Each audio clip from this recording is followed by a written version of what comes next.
Rain hammered the tin roof of the San Pedro warehouse like 1,000 impatient fists. Simone Carter knelt on the concrete floor, wrists zip-tied behind her back, blood drying at her temple. 6 men stood in a loose circle around her, but she only looked at one of them, Kang Ji-hoon. He was younger than she'd expected for a man who controlled half the shipping routes moving through the port of Los Angeles. Early 30s, black suit, no tie, sleeves still buttoned even here. Even now, he held a pistol like it was an extension of his hand, like he'd been born holding it. "You had 30 seconds to explain why you broke into my warehouse," he said. His voice was flat, bored, almost. "You used 28 of them lying to me." "I wasn't lying." Simone lifted her chin, blood on her lip, defiance in her eyes. "I told you exactly what I was doing. You just didn't like the answer." One of the men behind her laughed. Short, ugly. Ji-hoon didn't. "You said you were looking for your sister," he said. "In my ledgers. Because your ledgers have her name in them." Simone's voice cracked, not from fear, from fury. 3 months ago, a shipment manifest. Nia was on a container truck that left this dock and never made it to the address on file. You want to tell me that's a coincidence? Something flickered behind Ji-hoon's eyes. Gone in half a second. He raised the gun. "I don't explain myself to intruders." "Then you're a coward as well as a killer," Simone spat. His finger found the trigger guard. One of the men stepped forward and yanked the chain at Simone's throat, holding the small wooden pendant up to the light like it was evidence of something. "She's wearing jewelry, boss. Want it before we clean this up?" "Leave it," Simone snarled, twisting despite the rope biting into her wrists. "That's the only thing of my mother's I have left. Touch it again and I'll—" "You'll what?" The man laughed, dangling it just out of her reach. "You're on your knees, sweetheart." "Enough." Ji-hoon's voice cracked through the warehouse like a whip, and the man dropped the pendant against her chest and stepped back immediately.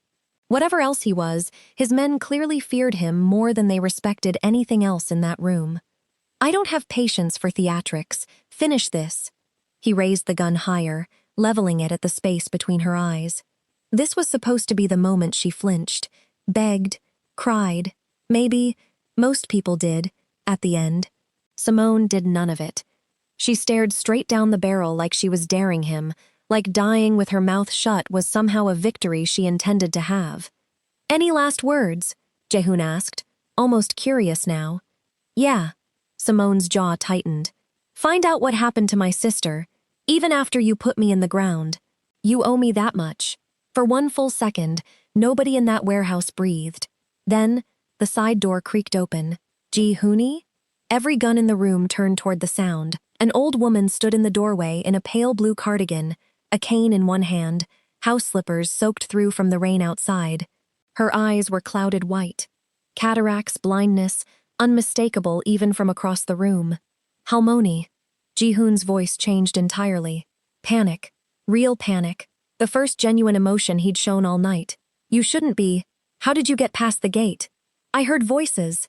The old woman shuffled forward, cane tapping concrete, guided only by sound and memory. "I heard a girl's voice, and I heard her." "It's nothing, Halmoni. Go back inside. I'll have someone walk you." But she was already moving toward Simone, hands out in front of her like she was reading the air itself.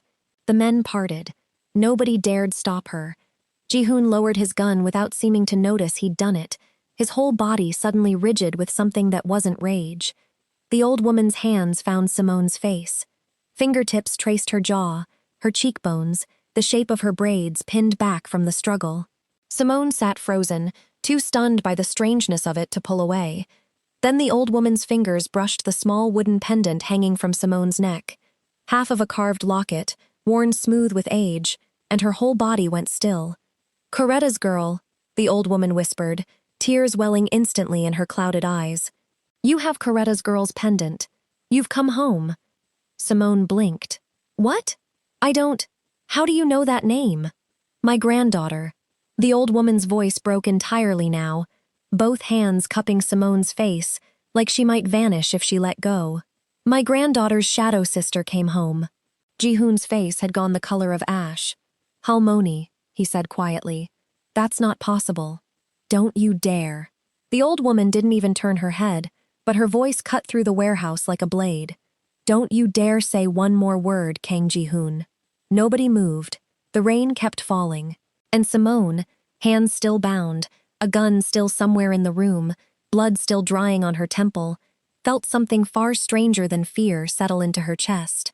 Because the old woman's hands were shaking, not with confusion, with certainty. They didn't kill her that night. Simone woke up in a bedroom she didn't recognize. Soft sheets, city lights through gauze curtains, and her wrists finally free of the zip ties. For a moment, she thought she'd dreamed the whole warehouse. Then she saw the man sitting in the corner chair, watching her with the patience of someone who had nowhere else to be. "You're not tied up," Ji-hoon said, "because my grandmother would ask why." Simone sat up slowly.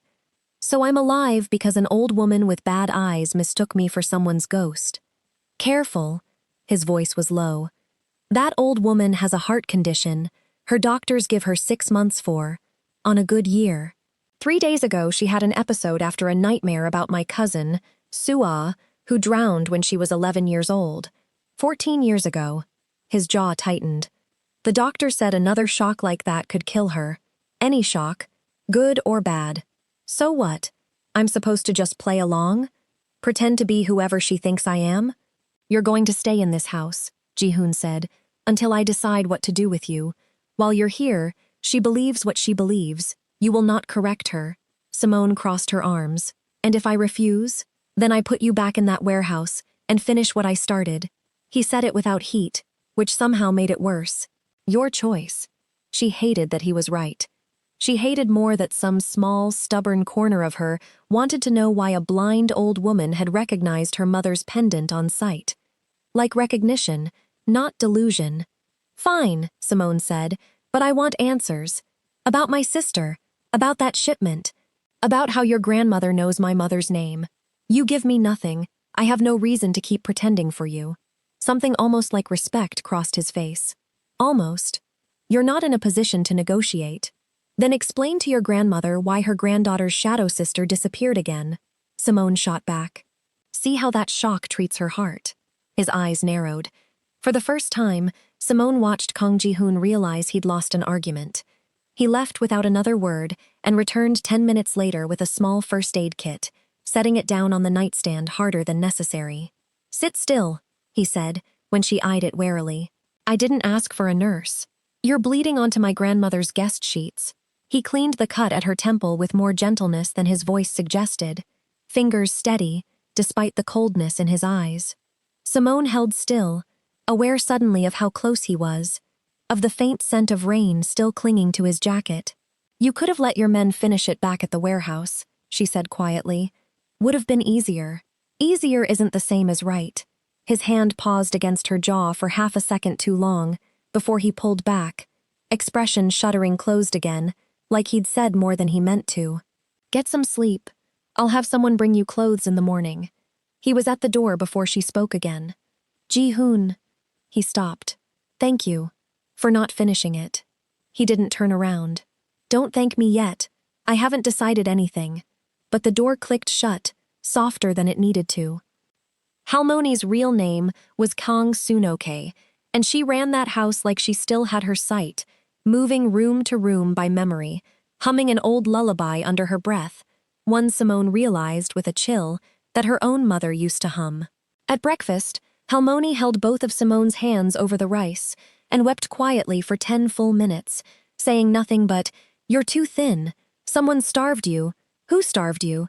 And Simone, despite every instinct screaming at her to stay guarded, felt her own throat tighten. She hadn't been touched like that. Like she mattered.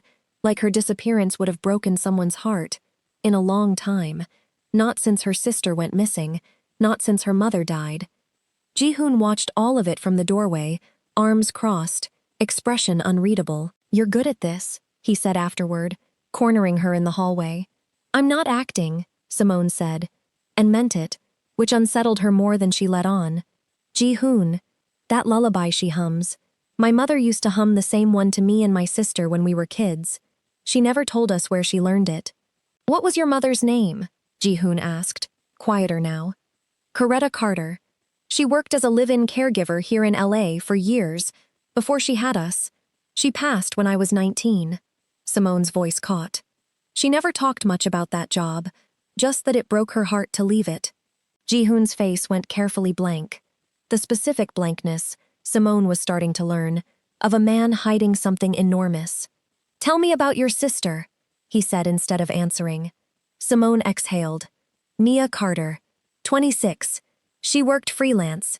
Investigative pieces, mostly small stuff. Port corruption, cargo fraud. 3 months ago, she told me she'd found something bigger than anything she'd worked before, something connected to our mother's old employer.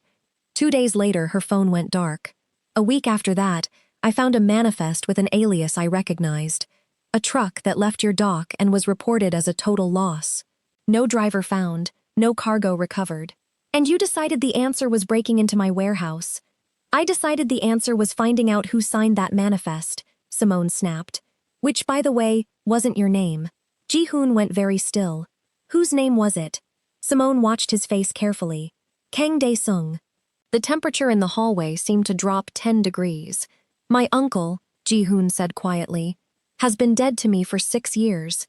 Say that name again in this house, and I want to know exactly where you found it." For the first time since the warehouse, Simone saw something crack open behind his eyes that wasn't cold calculation. It was fear. 3 days folded into a strange, careful rhythm. Simone fed Halmoni her medicine at dawn, listened to the old woman's stories about a granddaughter she still called Sua and a nanny she called Koretaya, with real tenderness. Learned the shape of a house she wasn't supposed to feel at home in. Ji-hoon watched from a careful distance, like a man guarding a door he wasn't sure should stay locked. "You don't have to like this," Simone told him one evening, catching him watching her braid Halmoni's hair on the porch.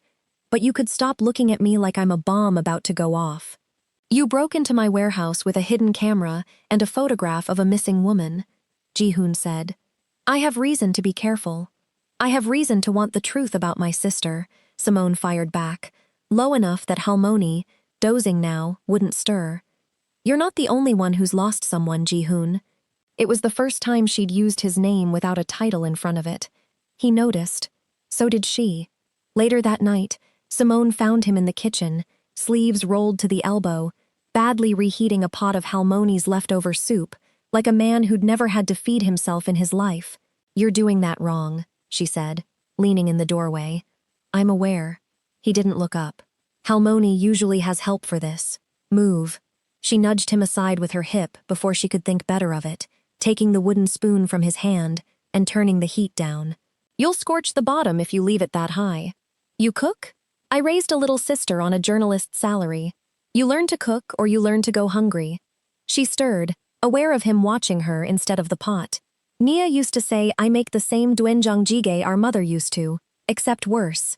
She was probably right. Your mother cooked Korean food? She learned it working here. Said it reminded her of someone she missed. Simone's throat tightened around the words before she'd meant it to. "I used to think that was strange. Now I think I understand exactly who she meant." Ji-hoon was quiet for a long moment, close enough that she could feel the warmth off his arm, where it rested against the counter beside hers. "My grandmother hasn't laughed like she laughed with you tonight in longer than I can remember," he said finally. "Not since before Sua. Not really. She's easy to love." Simone glanced up at him. "It's not hard to understand why people would do anything to protect her." "No," he agreed, voice low. "It isn't." Neither of them moved. The soup simmered, forgotten between them.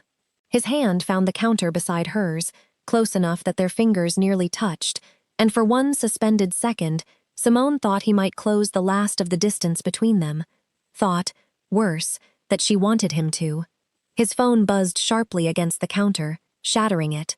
He checked the screen, and whatever softness had gathered in his face vanished instantly, replaced by something flat and dangerous. 2 vehicles, no plates, parked outside the east gate for 20 minutes, he read aloud, jaw tightening. "Get Halmoni. Now." The moment was gone as fast as it had come, but Simone carried the shape of it with her anyway, all the way into the gunfire that followed. 2 black SUVs rammed the compound gate, men in ski masks poured through the garden, and for 3 chaotic minutes, the estate that had felt almost peaceful became a battlefield.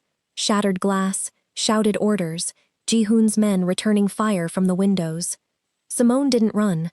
She grabbed Halmoni's wheelchair and hauled the old woman into the pantry, shielding her body with her own as bullets chewed through the doorframe above their heads. When one masked man kicked the pantry door open, Simone was already moving. She swept his legs with a chair, wrenched the gun from his hand with a strength that startled even her, and put 2 shots into his shoulder before he could recover. She didn't have time to catch her breath before a second man came through the doorway behind him, ripping what was left of the gun from her hands and slamming her back against the shelves hard enough to rattle glass jars off their rails. Halmoni screamed her name, not Sua's, not anyone else's, hers, as the man's forearm pressed hard across her throat, black spots crowding the edges of her vision. Then the weight vanished. Ji-hoon hauled the attacker backward by the collar and drove him into the opposite wall, hard enough to crack the plaster, his knee finding the man's ribs before the attacker had even registered what hit him. He didn't stop until the man went limp, chest heaving, knuckles split open and bleeding. For one terrible second, Ji-hoon didn't look at the unconscious man at all. He looked at Simone, throat still marked red, breath still ragged, like the ground had nearly opened up beneath him. "I'm fine," she managed, voice hoarse. "I'm fine, Ji-hoon." He crossed the space between them in 2 strides and gripped her face in both hands, checking her eyes, her throat, like he needed proof more than words. "Don't," he said, low and rough. "Don't ever tell me you're fine when I can see you're not." Halmoni sobbed quietly but unharmed behind them, and it took a long moment before either of them remembered they weren't alone. "Where did you learn to do that?" he asked, finally stepping back, stunned. 4 years chasing corrupt cops for a living," Simone said. "You pick things up." Later, once the compound was secured and the attackers identified as freelance muscle with no traceable employer, Ji-hoon found her sitting alone on the porch steps, hands still shaking from adrenaline she refused to admit to. He sat down beside her, didn't speak for a long moment. "Thank you," he finally said. "For my grandmother. I didn't do it for you. I know." A pause. "That's what makes it mean something." Simone looked at him sideways. Rain-damp hair, exhaustion carved into his face, the coldness from the warehouse nowhere in sight. "You're not what I expected," she admitted. "Neither are you." His eyes held hers a beat too long. "Most people who point a gun back at my own men don't do it to protect a woman they've known 3 days. She's not just anyone." Simone's voice softened, unwillingly. "She held my face like I was something precious. Nobody's done that to me since my mother died." Something passed between them then. Quiet, dangerous, entirely unplanned. Neither of them named it, but neither of them looked away first either. The camera Simone had hidden in the warehouse 3 nights ago had survived the raid, tucked in the lining of her jacket. She'd been waiting for the right moment. Now, with trust cracked open just wide enough, she showed Ji-hoon the footage. Pages of an old household ledger, photographed one by one. Names, dates, a line item from 14 years ago, the same year Ji-hoon's cousin Sua had drowned. Except the ledger told a different story than drowned. Caregiver terminated, relocated to Baltimore, severance paid in full, silence guaranteed. Simone read aloud, hands trembling. "Ji-hoon, this is dated the same week Sua supposedly died. Why would they pay off a nanny the same week a child drowned, unless the drowning wasn't real?" Ji-hoon finished, his voice hollow. "Unless someone needed my cousin gone from this house quietly, and needed the one woman who knew the truth paid to disappear with her mouth shut. Your uncle's signature is on the severance line." Simone's throat tightened. "Ji-hoon, I think my mother didn't just work for your family. I think she was the last person who ever really saw Sua alive." She pulled the wooden pendant from beneath her collar, half a carved locket, a single Korean character etched into the grain. "My mother gave me this the year she died, told me it belonged to the sweetest little girl I ever raised, and her mama never let her forget me. She never explained further. I always assumed it was sentimental, a keepsake from an old job." Ji-hoon went to a locked drawer in his study, hands unsteady, and pulled out a small wooden box he hadn't opened in years. Inside, wrapped in fading cloth, sat the other half of the locket, the 2 carved pieces fitting together like they'd been cut from the same block of wood, forming one complete symbol. "Sua's," he whispered. "Halmoni gave her this. The year she was born. It was supposed to be buried with her. His hand shook as he fit the two halves together. This means Suah gave your mother the matching half herself, before she drowned. Which means, Simone said, voice barely a whisper, Suah knew what was coming. She gave the one piece of proof she had to the one adult who actually protected her. And that woman carried it halfway across the country, raised two daughters of her own, and never told either of us why she cried every time she hummed that lullaby. Ji-hoon stared at her like he was seeing an entirely different person for the first time. My uncle didn't let a child drown, he said slowly, the full horror of it dawning across his face. He smuggled her out to erase a threat to his own son's inheritance, and paid off the one witness who could ever contradict the story. And when your sister got close enough to that same shipping route, to that same silence, he killed her too, Simone finished, the words tearing out of her like something physical. Naya wasn't investigating a random fraud case. She found the same trail my mother walked away from 14 years ago. She just didn't know it led back to your family until it was too late. Ji-hoon reached for her hand before he seemed to decide to. She let him take it. I am going to burn my uncle's entire operation to the ground, he said quietly, for what he did to this family. To your family, to Nia, to Coretta.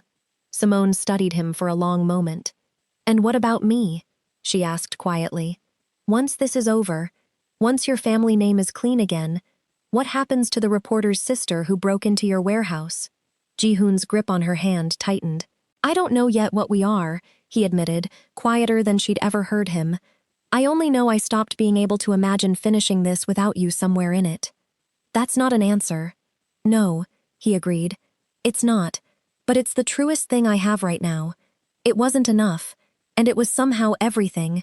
Simone let the silence hold a moment before she nodded, filing the answer away like something she intended to hold him to later. Outside, a car engine started in the driveway, quiet, deliberate, uninvited. The man who stepped out of the car wore an expensive coat and an expression of practiced calm. Kang Ji-hoon, 50s, silver at the temples, the kind of smile that had learned to look sincere decades ago and never stopped. Uncle, Ji-hoon said, stepping between him and the porch where Simone stood frozen. You have some nerve showing your face here. I heard my nephew was sheltering an intruder. Dae-sung's eyes flicked to Simone, and something behind them sharpened, just for a heartbeat, before smoothing back into indifference. I came to see for myself. You mean you came to finish what you started 14 years ago? Ji-hoon said. I know what you did to Suah. I know what you paid Coretta Carter to forget. Dae-sung's smile didn't waver, but his hand slid, almost casually, toward the inside of his coat. Children shouldn't play with old severance records, he said softly. They don't understand the sacrifices that keep a family standing. You erased an 11-year-old girl to protect your son's inheritance, Simone said, voice shaking but steady. And when my sister found the same trail, you had her killed too. Your sister, Dae-sung said, and for the first time his mask slipped entirely, was a nosy little reporter who should have minded her own life. And your mother was paid very well to mind hers. You should have stayed exactly where they put you. He drew the gun, but before Ji-hoon could move, one of the two guards stationed at the gate turned his own weapon inward, leveling it at Ji-hoon's back, instead of at the man he was supposedly guarding against. Sorry, boss, the guard muttered, not sounding sorry at all. Mr. Dae-sung pays better than loyalty does. Ji-hoon froze, caught between two barrels now instead of one. Dae-sung's smile widened, satisfied, and he closed the last of the distance to grab Simone by the arm, wrenching her in front of him like a shield, his gun pressed hard against her temple. There, Dae-sung said pleasantly. Now we can have a civil conversation. Drop your weapon, nephew, or I finish what I should have finished 14 years ago and save myself the trouble of ever explaining Coretta Carter's daughters to anyone again. Let her go. Ji-hoon's voice had gone terrifyingly quiet, the gun in his own hand lowering by inches, weighing options that all ended badly. This is between you and me. It stopped being between us the moment she started digging. Dae-sung's grip tightened on Simone's arm hard enough to bruise. Drop it. Simone's heart hammered against her ribs, the cold press of the muzzle against her temple, more real than anything she'd felt in that warehouse 3 nights ago. But 3 nights in this house had taught her something about the man staring at her like his whole world was narrowing to this one moment, and she trusted, with a certainty she couldn't explain, that he wouldn't let this be how it ended. She let her knees buckle, just slightly, just enough to throw Dae-sung's balance off for the half-second she needed. His grip loosened on instinct. She drove her elbow back into his ribs with everything she had, twisted free, and grabbed the porch railing's iron flower pot in the same motion, swinging it in a wide arc before he could recover his aim. It caught Dae-sung across the temple. He staggered, gun discharging into the porch ceiling as he fell, and Ji-hoon was already moving, putting a bullet into the traitorous guard's leg before the man could get a second shot off, then closing the distance to his uncle in 3 strides, wrestling the weapon free and pinning him to the ground with a fury that had been building for 6 years. "Call the police," Ji-hoon barked over his shoulder. "Not our people. The actual police. I want him charged for every name in that ledger. Cuff that one too." "You're choosing the law?" Dae-sung wheezed, blood running down his temple. "You're the head of an empire built on things that don't survive daylight. And you're calling the police." "I'm choosing my family," Ji-hoon said, voice like iron. "Something you forgot how to do 14 years ago."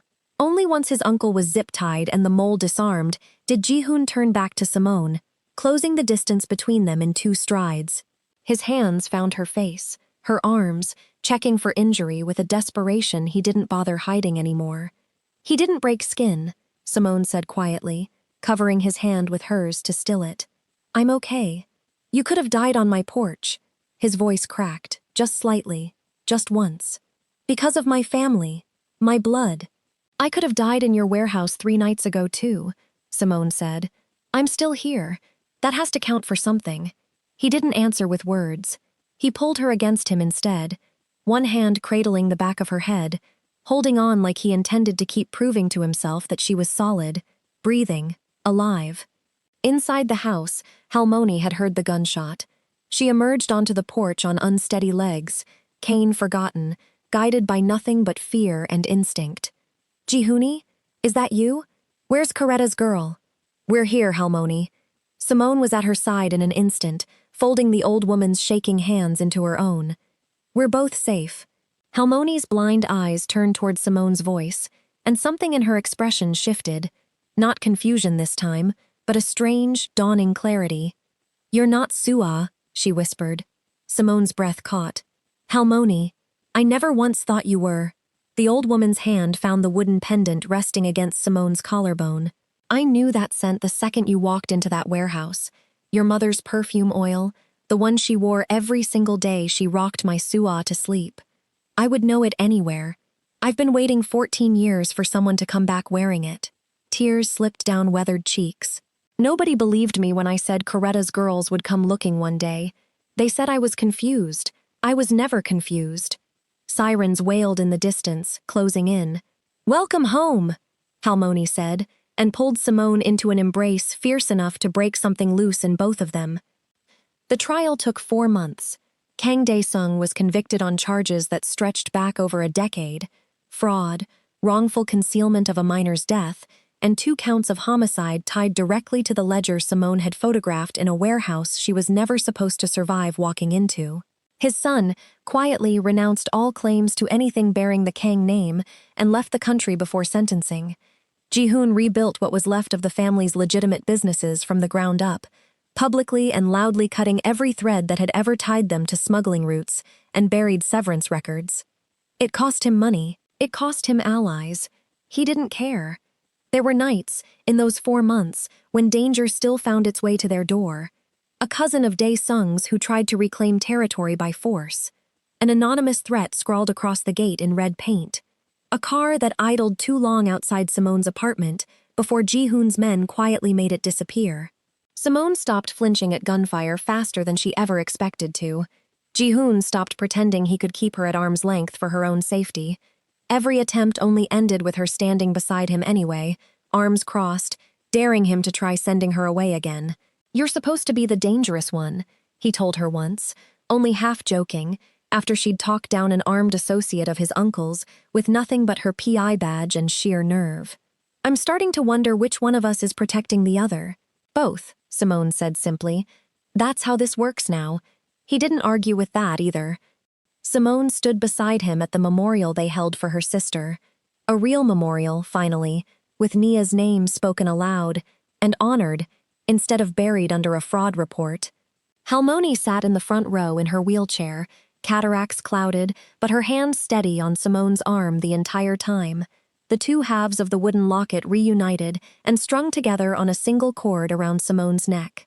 She would have liked this ending, Simone said afterward, standing at the edge of the harbor where it had all started.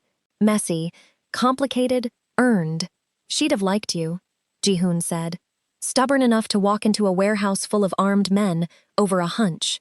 That hunch got me a grandmother, Simone said, a small, real smile finally breaking through months of grief. And apparently my mother's whole hidden story. And? Ji-hoon stepped closer, closing a distance that had been closing slowly, deliberately, for months. And a mafia boss who almost put a bullet in my head, Simone said, who I somehow fell in love with instead. Almost, Ji-hoon repeated quietly. I think about that warehouse every day, how close I came to never knowing you. You didn't pull that trigger, Simone said, reaching up to rest her palm against his jaw, the same way Halmoni's hands had once found her face in the rain. Some instinct in you already knew, before she ever said a word. He didn't argue. He simply leaned down and kissed her. No theatrics, no grand declaration, just the quiet certainty of two people who'd survived enough truth to finally trust each other with it. Behind them, from her wheelchair by the water, Halmoni smiled at a scene she couldn't see and somehow understood anyway. My granddaughter, she murmured to no one, to everyone, to the harbor breeze carrying her voice out over the water. I told them I wasn't confused. She never had been, not once. And that's the end of today's story. If Simone and Ji-hoon's story had you hooked from that very first scene in the warehouse, do me a favor, hit that like button. It really helps this channel more than you'd think. If you're new here, go ahead and subscribe, because we've got a lot more stories just like this one coming your way. And let me know in the comments, at what point did you realize Halmoni was right all along? Drop a comment below. I read every single one. Thanks for watching, and I'll see you in the next story.